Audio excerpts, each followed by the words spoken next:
السلام عليكم ورحمة الله وبركاته. بسم الله الرحمن الرحيم والصلاة والسلام على خير المرسلين وعلى آله وصحبه أجمعين. I'd like to welcome you back to our nightly conversation and visits with verses of the Quran and some of the ayahs and verses that needs for us to reflect upon and contemplate as we are fasting, reading the Quran, and continue to observe the month of Ramadan. Stop at still a verse from chapter of Al-Kahf, the cave, and the verse in here speaks about the jadal, the argumentation. وَكَانَ الْإِنسَانُ أَكْثَرَ شَيْئًا جَدَلًا. I'm just looking over my screen. So I wanted to stop a little bit and really talk about the argumentation or the propensity of the human being to engage in argumentation. And the Quran says, وَكَانَ الْإِنسَانُ أَكْثَرَ شَيْئًا جَدَلًا, that the human being has the propensity to engage in argumentation. And in various parts of the Quran, we could find that God is speaking to the whole process or constant process of engaging in argumentation. So, for example, we say, أَتُجَادِلُونَنِي فِي أَسْمَاءٍ سَمَّيْتُمُوهَا أَنْتُمْ وَآبَاؤُكُمْ. Do you argue with me about names? And here the names of idols, gods, that the Prophet is posing to Quraysh, that are you arguing back with me on names that you and your forefathers have actually placed it or applied it, and therefore you have no case. In essence, you're making up, you made up this argumentation, and you keep pushing for it. And another verse also in chapter of Al-Kahf, وَيُجَادِلُ الَّذِينَ كَفَرُوا بِالْبَاطِلِ لِيَضْحَضُوا بِهِ الْحَقِّ, that those who have committed disbelief engage in argumentation with falsehood in order to cover over the haqq. So in here the purpose or the engagement of argumentation is an argumentation of trying to cover up the truth, the veracity, the justice, to cover it up by means of argumentation. In another verse also, وَمِنَ النَّاسِ مَنْ يُجَادِلُ فِي اللَّهِ بِغَيْرِ عِلْمٍ وَلَا هُدَى وَلَا كِتَابٍ مُنِيرٍ. And then from among the people, there are some, right, وَمِنَ النَّاسِ, some people, وَمَنْ يُجَادِل, that engages in argumentation in Allah, فِي اللَّهِ بِغَيْرِ عِلْمٍ, without knowledge, وَلَا هُدَى, without guidance, وَلَا كِتَابٍ مُنِيرٍ, without actually an illuminating book. So in this sense, this is a person that argues of their own caprice, their own opinion, without actually having any foundation to actually engage in argumentation.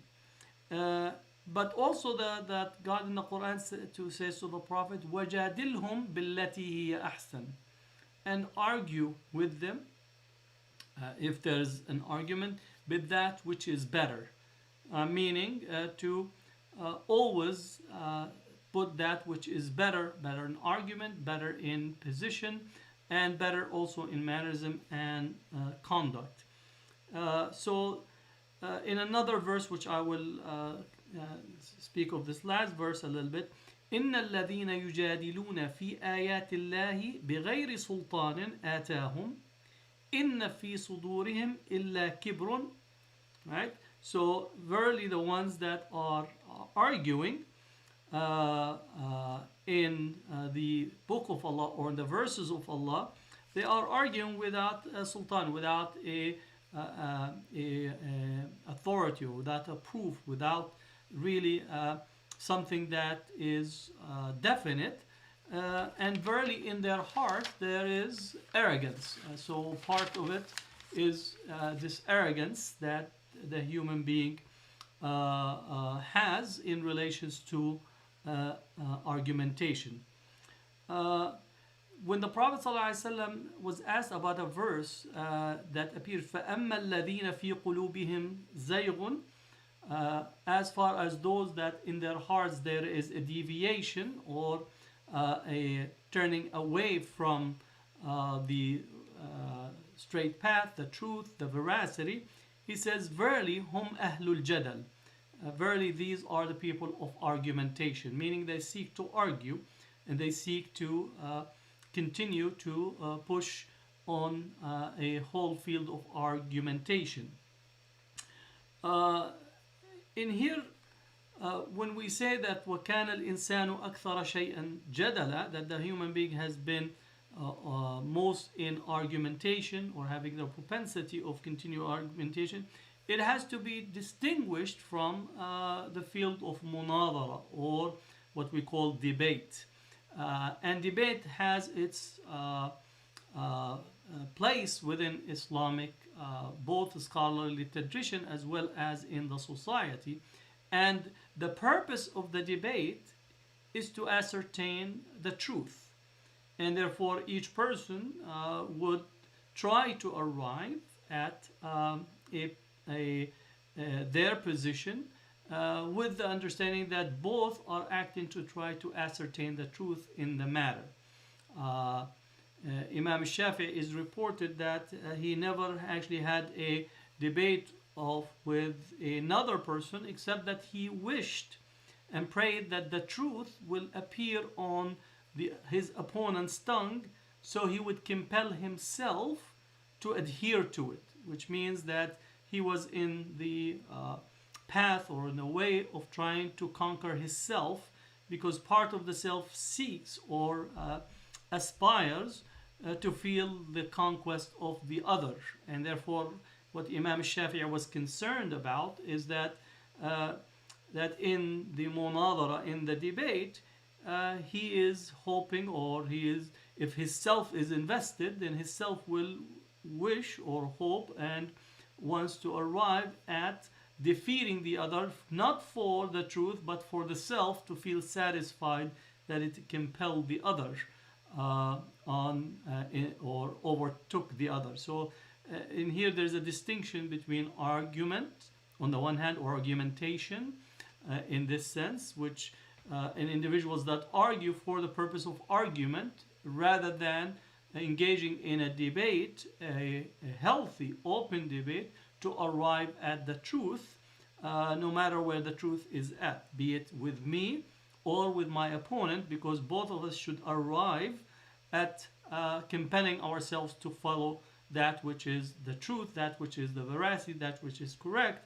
But arguing for the purpose of argument is definitely driven from the soul. And there is also in Islamic tradition, there are priorities to be had in terms of engaging in dispute, in debate and argumentation for no other reason other than to actually feel one's self victorious or overtaken the other.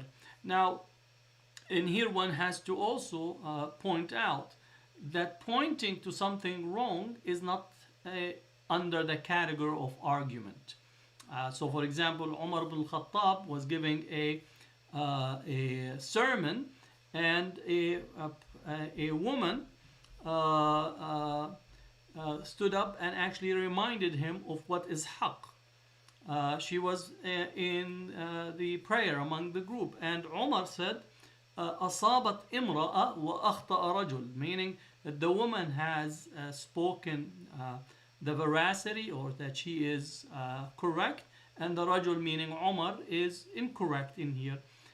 So even within the sermon, that Umar was a woman stood up to correct him, and that is not an argument. That is, if there is something that is to be pointed out is wrong, it is to be pointed out, and the person who actually recognizes the wrong that is being done is to also recognize it and immediately accept the correction. So considering where we are right now, that's a far away road from where our contemporary circumstances, where people actually don't compel themselves to accept any truth, let alone agree on a set of identifiable factors where we could actually accept in this sense. There's something in here about what are the if you want to say afat, what are the calamities or shortcomings or the consequences of jadal, of argumentation. And one is to seek the ghulba, that all what you're engaging in argumentation is to seek to overpower the other. And in this sense, you're no longer one who's seeking truth, but you're seeking the conquest of the other. And here, the conquest in terms of argument and so on. So that's no longer a search for the truth. The second is, which is in Arabic, is called that you're actually engaging in the argumentation for the al-ifham. You just want to, shut the person up in this sense. Like in Arabic these days, and they say, "Afhamtuhu ya akhi." It's like I really shut him up in terms of silenced him. And in this sense, again, you are seeking to compel and dominate the other rather than actually the truth, whether the person you have silenced him with the argument or not is not what is the purpose, is whether you have achieved the measure of the truth and the veracity that you are seeking. The third is that you seek to idharul fadl, meaning that you want to show your virtue, that idharu fadlika ala nas aw ala man tujadilhum, that you want to show that basically you have the intellectual muscle, as we say these days, that basically you're going around expressing and showing who you are as a debater in relations to arguments, rather than to actually, again, pursuit of the truth and the veracity of the truth wherever it is. Then also with it, item 4 will be that you seek sharaf, honor, that so and so has argued and he is a master of argument, he defeated this person, this person. So again, it becomes that you're seeking that, the honor in the mala, in the among the people, rather than the truth and veracity. Which with it also the sharaf al-mubaha, meaning you begin to boast about I am so and so. So that begins that your arguments and the way that you pursuing the argument becomes the way that you boast to others about it. And with it, istimalatu wujuhin nas, that you're seeking just people to clap for you, that people begin to be a circle around you. And again, all these becomes really rooted as diseases of the heart, because again, one is not seeking to compel themselves to the truth, but actually seeking all these other elements as a part of their argumentation. And then there are specific things that also begin to be part of the personality or part of who you are. One is becoming inflicted with al-kibar, meaning arrogance, because you feel that you are the master in arguing with people, even arguing for no other reason other than the argument itself. Al-ujb, conceit, self-conceit. In essence, you almost project yourself in front of you and begin to be enamored with the self that is arguing with people. And that's, again, we see it so often in a sense of إعجاب كل ذي رأي برأيه, that in essence that each person becomes enamored with their own opinion for no other reason than the opinion came out of their mouth. And that's, again, it's a self-conceit that becomes part of it. You develop also a sense of hasad, envy, if someone else is better or is advanced more than you in terms of arguments and so on. So that we develop, in a sense, a form of envy for them, rather than seeing that their gift and your gift are from the giver, which is God, and you don't actually engage in hasad, in envy for what God has provided others. Now, there's a distinction in Islam between hasad and ghibta. Hasad is to envy somebody's blessings that they have, and you wish that blessing that they have is removed from them and given to you. While ghibta is to be happy for someone that they had a gift and a blessing from God, and you wish or you pray to God to give you a similar blessing. That's a ghibta, which is that you have a ghibta for their blessings, and it's nothing wrong to actually ask Allah for a blessing to be given to you, right? While hasad is seeing a blessing that somebody has, and you actually see them to be, you want that blessings to be taken away from them. You see it that they're not deserving of their blessing, as if you are the God that is determining this, and you want this blessing to be given to you because you think you're deserving, because maybe you're taller, maybe you're speak louder, maybe you'll have all these elements that you could tell yourself why is the reason. The story of Musa and Harun, that Moses, when God wanted to send him to Pharaoh, he actually was humble and he said, can you, he asked for his brother to be actually enjoined with the message, and said that he is more eloquent than me, because Moses in the literature has had a stutter. And therefore he was humble, even though that he's speaking to God, that he asked God to actually enjoin his brother in their message to be going to Pharaoh. So the fact that he asked for it, that was a state of humbleness that was expressed in Moses, and he would have been in a position that he is sent by God. So even at that moment, he did not have any form of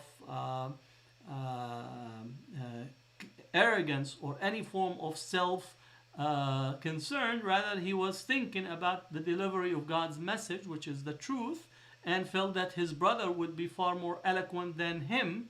And this is really a station of to know your humility and to know also your status in your position, without saying that you can't achieve or prepare yourself to advance. So it's a fine-tuned place, but hasad does come into the state of argumentation that engaged in.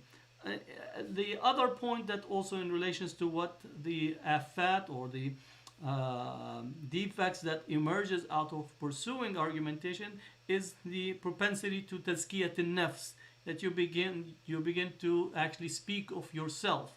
And we have the sense whoever actually promotes or speaks and elevate their own self is definitely engaging in a form of lying. من زكى نفسه فقد كذب. Whoever actually promotes oneself in ways that are not correctly so is versely engaged in a form of lying. And therefore you begin to have this notions of tazkiyat an-nafs as a way of trying to elevate oneself in the eyes of people, and then beginning to actually like people to put you at a pedestal, which is really one of the ultimate consequences or ultimate outcomes of this form of engagement in jadal.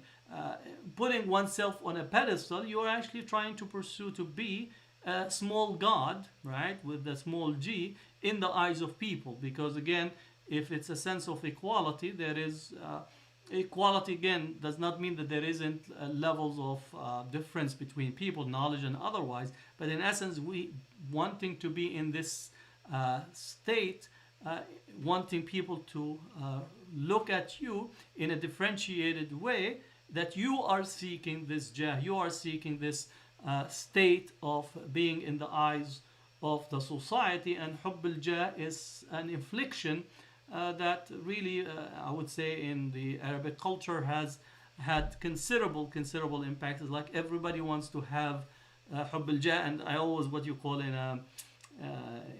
in contemporary development that often people think that being overweight and having a protruding stomach is a sign of jah, is a sign of importance. Not they don't consider this a sign of just heart attack is just around the corner. So they really have mixed up even the notions of what makes a person honorable, distinguished, and a person who is of a standing in the society. The Prophet ﷺ said, "The best of you is the best to people." So your jah or your status in the society of your goodness that you extend to people, and then if you want to be in a status of what you call prominence and influence with people, then serve them, because Amirul Qawmi Khadimuhum, that the leader or the you could use the term prince as Amir, but in here in the reference Amir is a leader. So the leader of a people is their servant, and these days we have actually transformed this understanding of a leader. The notion of public service has been transformed, that the public has to serve the leader rather than actually the leader being in the service of people, right? So Amirul Qawmi Khadimuhum, that the leader of a people are their servant. So argumentation, in a sense, of one outcome or an aspect, is beginning to want people to actually think of you, treat you, and put you in a pedestal, and that's a state that is detested and is actually frowned upon in the tradition. The Prophet ﷺ said, because it also feeds into the whole arrogance in there, is the Prophet ﷺ, "Man takabbara wada'ahu Allah, wa man tawada'a rafa'ahu Allah." So whoever take on arrogance, man takabbara, which is whoever begin to act with arrogance, that Allah will debase him or her. So man takabbara, right, wada'ahu Allah, that God will debase him. وَمَنْ تَوَاضَعَ رَفَعَهُ اللَّهُ, and whoever actually shows and acts with humility, that God would elevate him or her. So again, this is from the Prophet ﷺ. And the last part of this in relations to argumentation, that part of the argumentation, a person who begins to take this path of seeking argumentation is begin to engage in or have haqd, rancor in their heart. And the Prophet ﷺ said, "Al-mu'minu laysa bihaqud," that the believer is not a person that has rancor, because again, the series of the purpose of engaging in argumentation was not for the truth, was all for projecting the self and to put the self in a higher position, in an arrogance, in a way that makes the self being the object of adoration, object of interest, object of projection in the world, rather than actually the truth. And as such, this becomes have far devastating consequences in the society. And I don't need you that the Prophet ﷺ said no society that argumentation, jadal enters into them, except they actually lose their power and their status, because no longer the truth is the driving element for the society, but rather each individual wanting to project themselves in the society and becomes the small god without contestation and without actually compelling themselves to accept the truth wherever it is. So these are really the verses that I wanted to visit today uh, in relations to this. Actually, one aspect that also, as a result of argumentation, that often actually comes out is that people begin to engage in ghaiba, in backbiting, their opponents that they feel either have outdone them or that they have argued in a different way than they would have done. So they begin to actually speak ill of those individuals, which puts in their heart the whole disease of ghaiba, which is backbiting, which is a major calamity in this sense, because ghaiba eats the good deeds faster than a fire eating dry wood. So that's also consequences of jadal. So what I want to conclude is to make a distinction between jadal for jadal purposes, argument for argument's sake, versus munadara, versus ikhtilaf al-ra'i, right?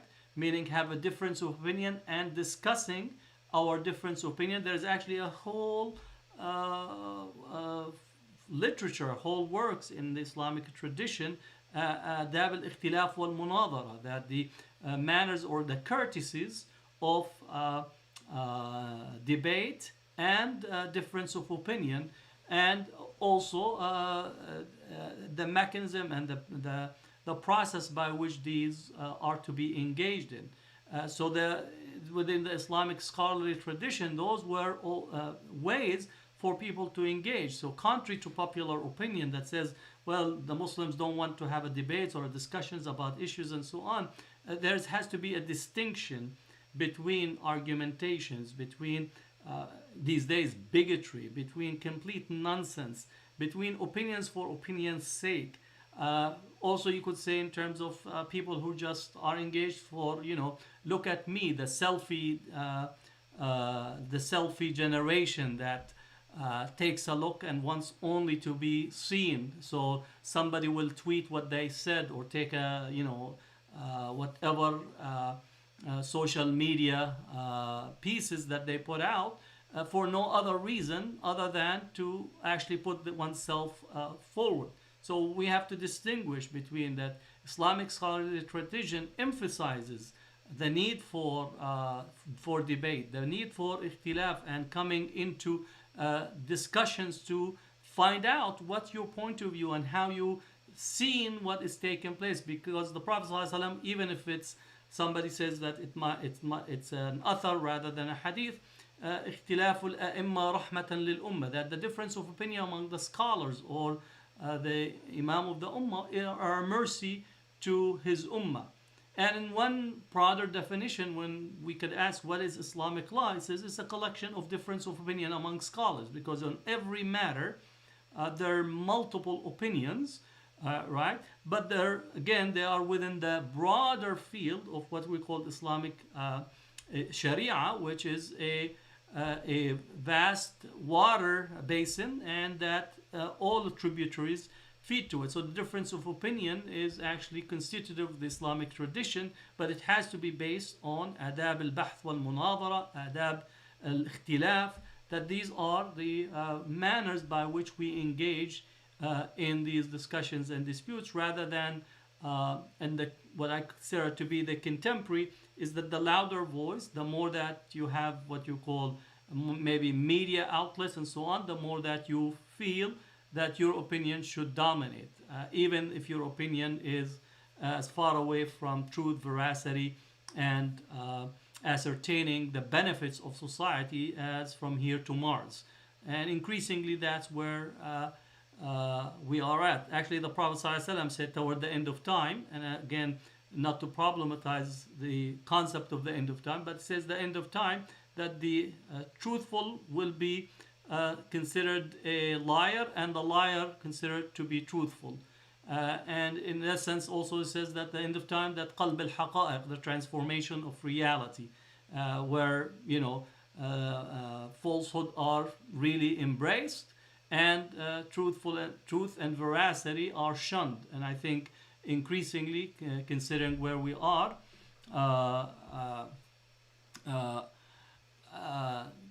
considering where we are, that we are definitely in a very calamitous position.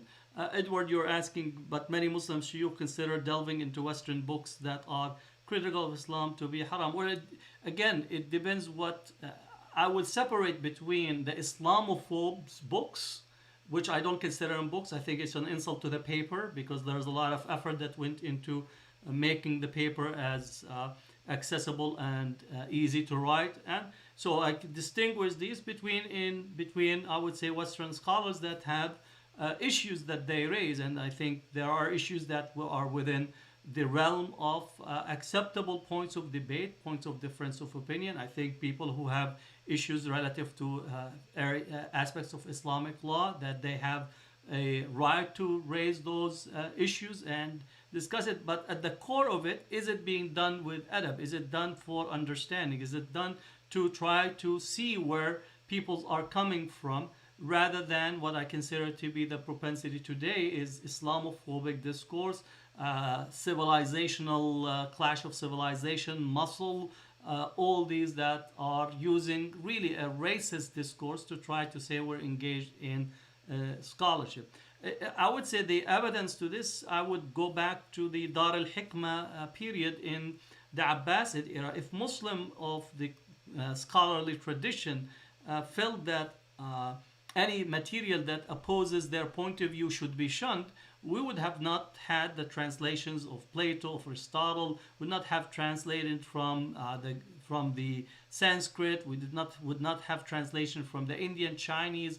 All these were, even at the core, some of it were completely antithetical to Islamic theological point of view, antithetical to the notion, like again the thinking of the city of the philosophers, where the philosophers are above the prophets, right? These are, in terms of from a theological religious perspective, would not been accepted or recognized in there. Now, the fact that you have some shuyukhs out of their own, what you call lack of rigor, lack of attention, or even in a post-colonial set, out of self-preservation and protections, that they see this assault from the Western epistemic tradition that is negating who they are, and they act as such. That has to be understood. It has to be deciphered without actually putting the notion that Muslims say everything is haram. I think one has to look at where are the Muslim scholars that are engaged in scholarship in a rigorous, in an open way, sitting in a respectful way to ascertain. Even in disagreement, there is again adab al-ikhtilaf. There is a way for us to disagree while at the same time still being engaged in an open conversation, and also engaged in both in terms of friendship and a scholarly pursuit. I think your arguments get sharpened in debate once you appreciate your opponent's position. If you don't appreciate your opponent's position, you are never going to actually refine your own positions, even if it is in opposition. So I always welcome what you call individuals who are a critic, because it allows me to sharpen my own view and my own analysis and my own evidence in the argument. So again, I understand where it's coming from, and we have just to make sure that we actually constantly and collectively pursue the truth, the veracity, and the evidence, and to try to do it in the most scholarly, respectable manners that is there. And I think at the end, knowledge will lead, and ignorance, bigotry, and so on will actually go by the wayside. That's my view, and therefore you should never shy away from ascertaining and engaging in such a discussion on those foundations. So thank you, Edward, for being with us, and say salam to people in Jordan who I see Fadwa alaikum. Look forward to seeing you tomorrow. So jazakumullah khair, and inshallah you have benefited from discussion, and I look forward to seeing you with us again tomorrow. Assalamu alaikum wa rahmatullahi wa barakatuh. May Allah subhanahu wa ta'ala accept your fast, your dua, your prayers. We ask Allah to give a cure for all those who are suffering from the COVID-19. Ask Allah subhanahu for the cure. We also offer prayer upon all those who died and passed away as a result of COVID or as a result of natural causes. We ask Allah subhanahu wa ta'ala to show mercy and give their family the patience as they deal with the separation and missing them in their company and in their homes. So, Jazakumullah khair. Assalamu alaikum wa rahmatullahi wa barakatuh, and we'll see you tomorrow.